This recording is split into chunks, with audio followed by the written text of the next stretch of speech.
Helga आहिस्ता से उठी, जरूरियात से फारिग हुई, कपड़े तब्दील किए। इस दौरान ग्रेन विली मुनासिब वक्फे से कराहता रहा। किसी डॉक्टर को बुलाऊं? हेल्गा ने पूछा। कोई डॉक्टर आधे सर का दर्द ठीक नहीं कर सकता। बस डार्लिंग, मुझे चुपचाप लेटा रहने दो। हेल्गा उठकर फिक्रमंद कैफियत में टेरेस पर चली गई, जहां हेंकल पौधों को पानी दे रहा था। आप जल्दी उठ गई? उसने पूछा। तबीयत तो ठीक है? नहीं, मैं तो ठीक हूँ, मगर मिस्टर ग्रेनविली के सर में आज सर का दर्द हो रहा है। इन्हें डिस्टर्ब मत करना। बहुत बेहतर मादाम, हेंकल ने सपाट चेहरे से जवाब दिया। ये आधे सर का दर्द बड़ा तकलीफ दे होता है। क्या मैं कॉफी टेरिस पर ले आऊं? हेल्गा ने कॉफी पी। वो ग्रेनविली के बारे में फिक्रमंद थी। हेंकल ट्रे ले आया तो वो बोली, तुम्हारे ख्याल में मिस्टर ग्रेनविली जैसे सेहतमंद आदमी को आधे सर का दर्द हो सकता है? मेरे ख्याल में ये एक आसाबी तकलीफ होती है। यूं मिस्टर ग्रेन के इसमें मुब्तला होना कुछ अजीब सी बात है। हेल्गा ने महसूस किया कि उसे हेंकल से मशवरा करना चाहिए। बैठ जाओ हेंकल, मैं तुमसे कुछ गुफ्तगू करना चाहती हूँ। मैं खड़े रहने को तरजीह दूंगा। हेंकल, तुम मुझे हमेशा दुरुस्त मशवरा देते हो, इसलिए मैं तुम्हें अपना बेहतरीन दोस्त ख्याल करती हूँ। मैं चाहती हूँ तुम बैठ जाओ। जैसी आपकी मर्जी मादाम। हेंकल एक कुर्सी पर बैठ गया। मैं तुम्हें बताना चाहती हूँ कि मिस्टर ग्रेनविली और मैं शादी कर रहे हैं। उन्होंने कॉरपोरेशन में एक सीनियर पार्टनर बनना मंजूर कर लिया है। हमारा इरादा अगले माह शादी करने का है। एंकल के चेहरे पर कुछ ऐसे तासुरात उभरे जैसे किसी आदमी को खूब धुनक डाला गया हो, मगर उसने जल्द ही खुद पर काबू पा लिया। तब मुझे मिस्टर ग्रेनविली को मुबारकबाद देनी चाहिए, वो बोला, और मेरी बेहतरीन दुआएं आपके लिए हैं मादाम। शुक्रिया हेंकल। मुझे उम्मीद है मिस्टर ग्रेनविली के साथ मैं बहुत खुश रहूंगी। मैं अब मजीद तन्हाई की जिंदगी नहीं गुजार सकती। रिदल्फ के हमरा इंतहाई तकलीफ दे जिंदगी बसर करने के बाद मुझे किसी ऐसे ही साथी की जरूरत थी। मुझे उम्मीद है कि तुम सूरत हाल को अच्छी तरह समझ रहे होगे और उस पर बुरा भी नहीं मनाओगे। बेशक मादाम, हेंकल ने जवाब दिया, मगर लहजे में इख्तिलाफ का तासुर मौजूद था। वो जाने के लिए खड़ा हुआ। बैठ जाओ हेंकल। हेल्गा की आवाज में दफतन तेजी आ गई। हम इस हफ्ते के आखिर में पैराडाइज सिटी रवाना हो जाएंगे। मैं चाहती हूँ कि तमाम इंतजामात तुम्हारी निगरानी में हों। ये एक बड़ी तकरीब होगी। आप मुझ पर एतमाद कर सकती हैं। हेंकल बदस्तूर खड़ा रहा। हेल्गा हेंकल को जानती थी। जब वो किसी मसले पर अपसेट होता तो कोई भी उसे मुतमईन नहीं कर सकता था। उसे समझने के लिए थोड़ी मोहलत देना जरूरी होता था।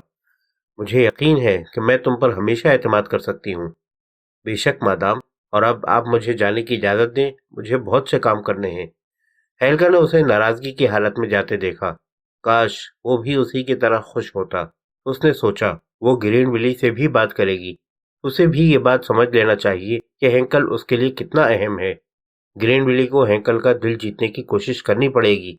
माजी में जब उसने रिदल्फ से शादी की थी तो हेंकल उसे पसंद नहीं करता था, मगर रफ्ता रफ्ता अपनी कोशिश से हेल्गा ने उसका खुलूस हासिल कर लिया, जिसका नतीजा ये निकला कि जिंदगी के सबसे नाजुक दौर में वो उसका वफादार रहा। हेल्गा आहिस्ता कदमों से चलती हुई बेडरूम में दाखिल हुई। ग्रेनविली ने, जो एक प्याली कॉफी के लिए बेकरार हो रहा था, जल्दी से अपनी आंखों पर हाथ रख लिए। हेल्गा चंद लम्हे उसे गौर से देखती रही, फिर वापस लौट गई। ओह खुदा, ग्रेनविली ने सोचा, ये दिन भी किस कयामत का दिन साबित हो रहा है। मगर उसे ये बीमारी का बहाना तब तक जारी रखना पड़ेगा जब तक ऑर्चर के आदमी उसे अगवा न कर ले।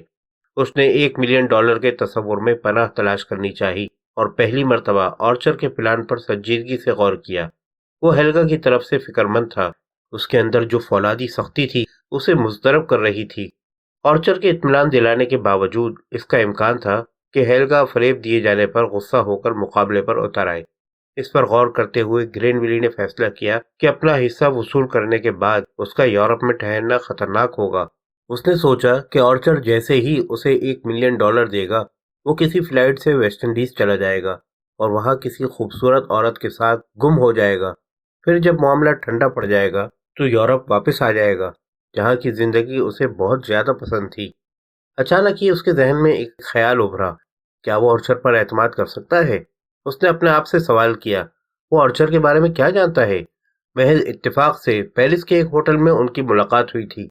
क्या ऑर्चर वाकई कोई बैनुल-अक़वामी कानूनदान था, या वो कोई चालाक नौसरबाज था जिनकी फरेबदही के किस्से अक्सर सुनने में आते रहते हैं? ये मानना पड़ता है कि वो हेल्गा को जरूर जानता होगा। اس کے بارے میں اس کی معلومات اس کی تصدیق کرتی تھیں۔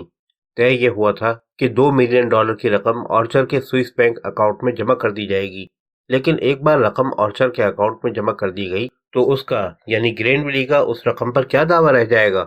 فرض کرو آرچر کہیں غائب ہو جائے تو پھر؟ گرین ویلی کو پسینہ آنے لگے۔ وہ سوچنے لگا کہ آرچر کی متوقع فریب دہی سے وہ خود کو کس طرح محفوظ رکھے۔ نیم تاریک بیڈ روم میں بستر پر لیٹا گرین ویلی دیر تک اس مسئلے کے بارے میں سوچتا رہا۔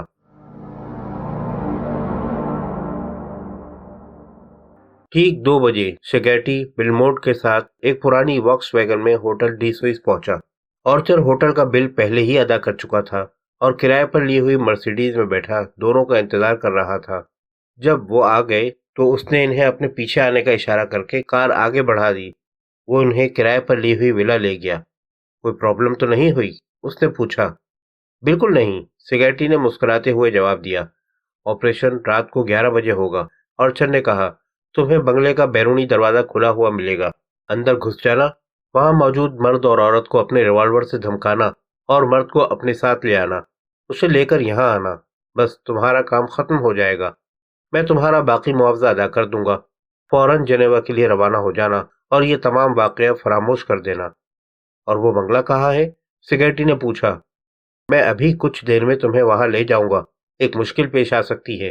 بنگلے میں ایک ملازم ہے، ممکن ہے کہ وہ مزاحمت کرے۔ اگر ایسا ہو تو تمہیں اس سے بھی نمٹنا ہوگا، لیکن ایک بات کا خیال رہے، کوئی تشدد آمیز کارروائی نہیں کرنی ہے۔ ٹھیک ہے، میں اسے دیکھ لوں گا۔ بلمونٹ نے پہلی مرتبہ زبان کھولی۔ اس کے لہجے کی سنگ دلی محسوس کر کے آرچر چونکا۔ ایک بار پھر سن لو، کسی قسم کا تشدد نہیں ہوگا۔ کوئی تشدد کرنے کے بجائے میں اس ڈرامے کو ختم کرنا زیادہ مناسب سمجھوں گا۔ یقین کرو کوئی زیادتی نہیں ہوگی، سیگیٹی نے کہا۔ میں نے وہ الفاظ اور فقرے تحریر کر دیے ہیں، آرچر نے ایک کاغذ نکالتے ہوئے کہا، جو تمہیں اس عورت سے کہنے ہیں، تم انہیں یاد کر لو۔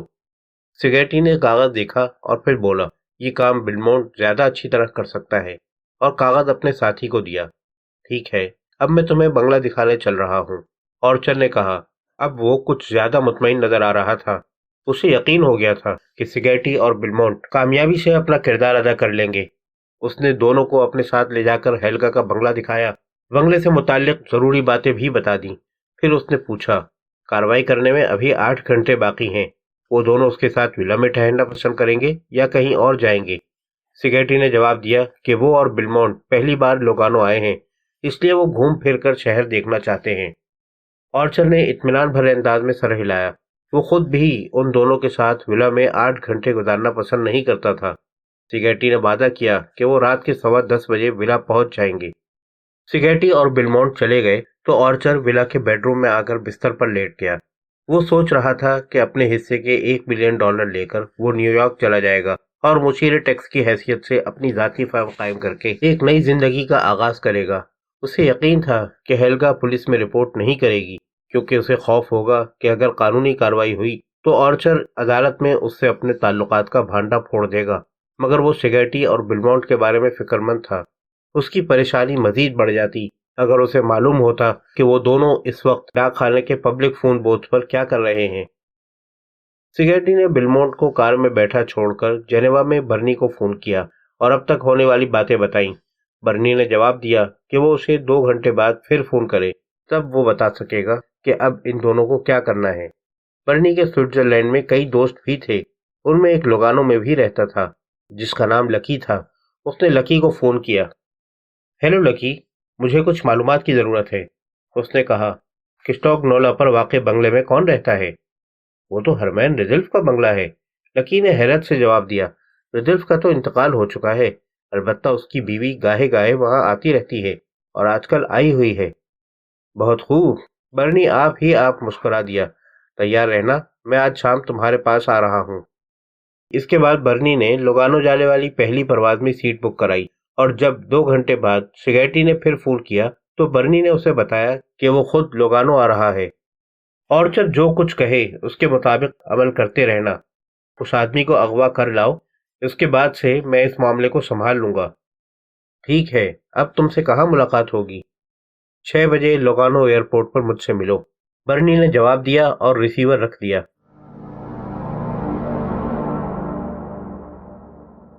दोपहर को जब ग्रेन विली को भूख बहुत सताने लगी, तब उसे बेडरूम से निकलकर टेरेस पर आना पड़ा। हेल्गा, जो इस वक्त कुछ कागजात देख रही थी, उसे देखकर खुश हो गई।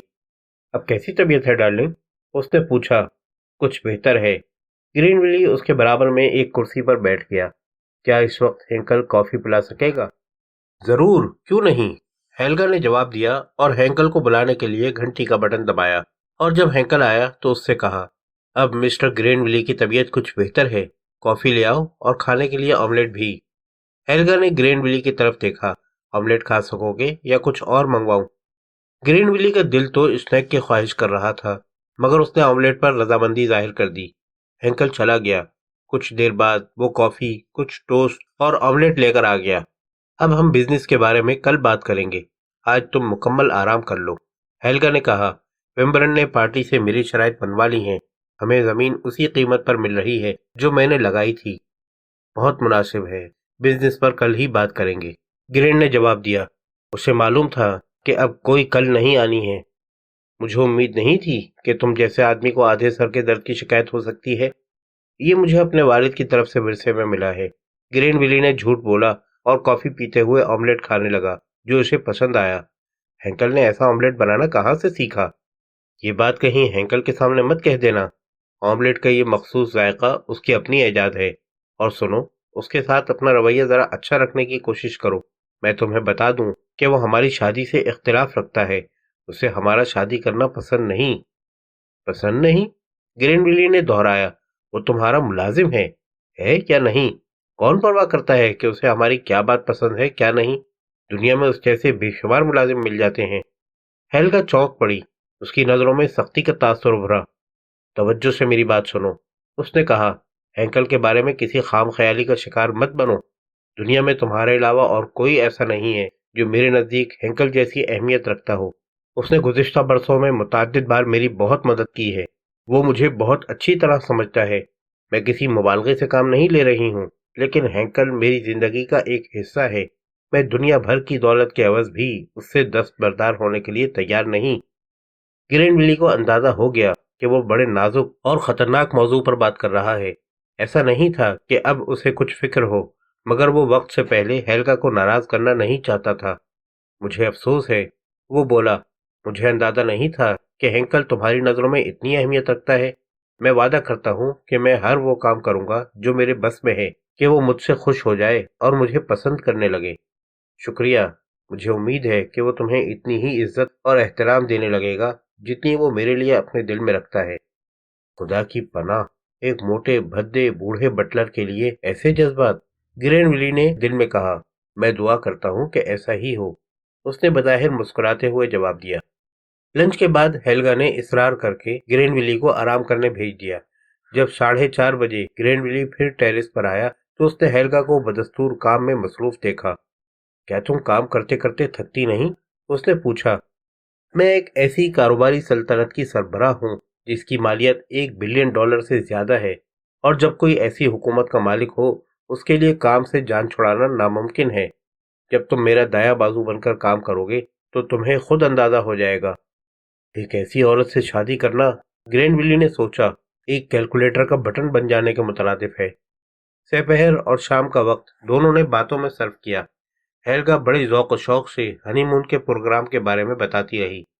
ग्रेनविली उसे देख रहा था और सोच रहा था कि ये औरत बिलाशुबा बहुत खूबसूरत है, मगर काश ये इतनी चालाक, ज़हीन और कारोबार की मतवाली न होती।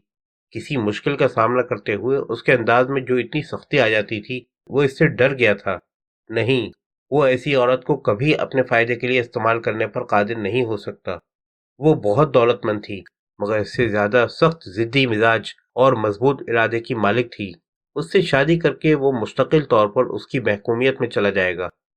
इस दौरान में कॉफी भी पी गई, शराब का दौर भी चला, मगर ग्रेनविली के लिए हैंकल के रवैये में कोई नरमी नहीं देखी गई। हालांकि हेल्गा को खुश करने के लिए ग्रेनविली ने उसके साथ खुश कलामी की कोशिश भी की। उसने हेल्गा से शिकवा भी किया, मगर उसका जवाब था कि हैंकल की पसंद जीतने के लिए कुछ वक्त लगेगा। डिनर करने के बाद हेल्गा ने हैंकल को आराम करने उसके कमरे में भेज दिया, और ग्रेनविली ने दिल में शुक्र अदा किया कि इस मुसीबत से जान छूटी।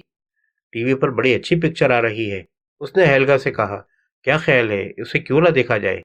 ضرور، کب آئے گی؟ 9:45 بجے۔ تب ہم کچھ دیر یہاں کھلی فضا میں لطف اندوز ہو لیں۔ تمہاری طبیعت تو اب بالکل ٹھیک ہے نا؟ بالکل ٹھیک ہے، گرین ولی مسکرایا، اور فلم دیکھنے کے بعد میں اس کا ثبوت بھی پیش کر دوں گا۔ ڈارلنگ، میں بہت خوش ہوں۔ ہیلگا کی آنکھیں چمکنے لگیں۔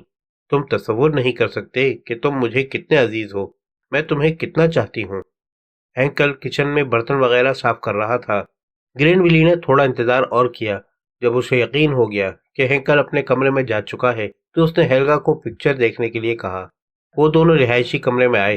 گرین ولی نے ٹی وی آن کر دیا، پھر بہانہ کر کے کہ میں ابھی آتا ہوں وہ کمرے سے نکلا، بیرونی دروازے کا قفل کھولا، چٹخنی بھی کھول دی اور واپس آ گیا۔ خوش قسمتی سے فلم دلچسپ تھی۔ ہیلگا اسے پوری دلچسپی سے دیکھنے لگی۔ پھر جیسے ہی کمرے میں رکھی گھڑی نے 11 بجائے، ایک دھماکے سے دروازہ کھلا۔ دو آدمی چہروں پر غلاف نما نقاب پہنے، ہاتھوں میں ریوالور پکڑے کمرے میں داخل ہوئے۔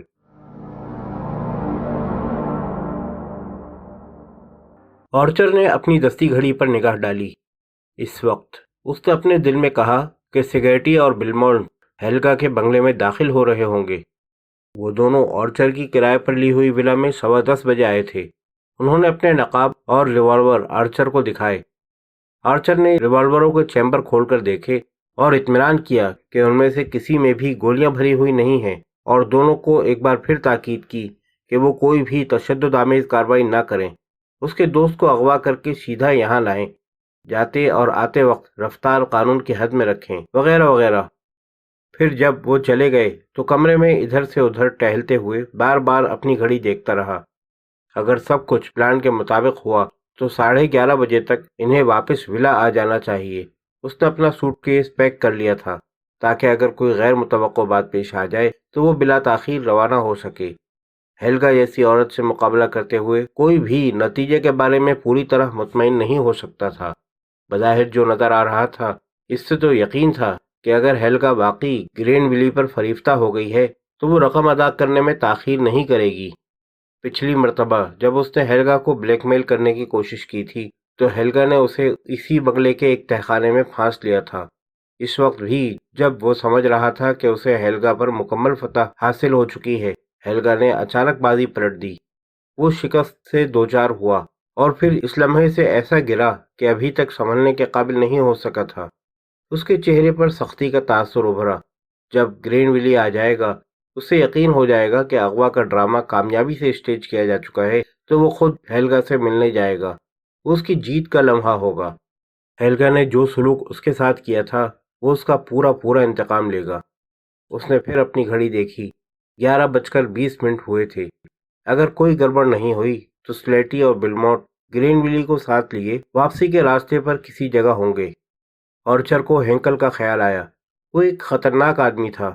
جب وہ ہرمین ریڈولف کا ذاتی ملازم تھا تو آرچر کو اس سے کئی مرتبہ ملنے کا موقع ملا تھا۔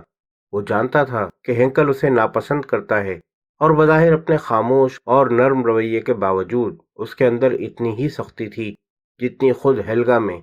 یہی وجہ تھی کہ ہینکل بعد میں ہیلگا کو پسند کرنے لگا تھا۔ کار کی آواز سن کر آرچر جلدی سے باہر نکلا اور گرین ولی کو سیگیٹی کے ساتھ آتے دیکھ کر اطمینان کا سانس لیا۔ سب کچھ ٹھیک ہے؟ اس نے گرین ولی سے پوچھا۔ بالکل ٹھیک ہے، گرین ولی مسکرایا۔ اغوا کی اس سے زیادہ مؤثر کارروائی ہو ہی نہیں سکتی تھی۔ اچھا، تم اندر جاؤ، میں ان دونوں کو فارغ کر کے ابھی آتا ہوں۔ آرچر دفعتاً خود کو 10 فٹ لمبا محسوس کرنے لگا تھا۔ سیگیٹی نے بتایا کہ تمام کارروائی آرچر کی ہدایات کے مطابق عمل میں لائی گئی ہے۔ بلمونٹ نے ہیلگا کو اس کا پیغام بھی دیا تھا۔ آرچر نے اسے باقی رقم دے دی۔ سیگیٹی نے نوٹ گن کر جیب میں رکھے اور بلمونٹ کو ساتھ لے کر رخصت ہو گیا۔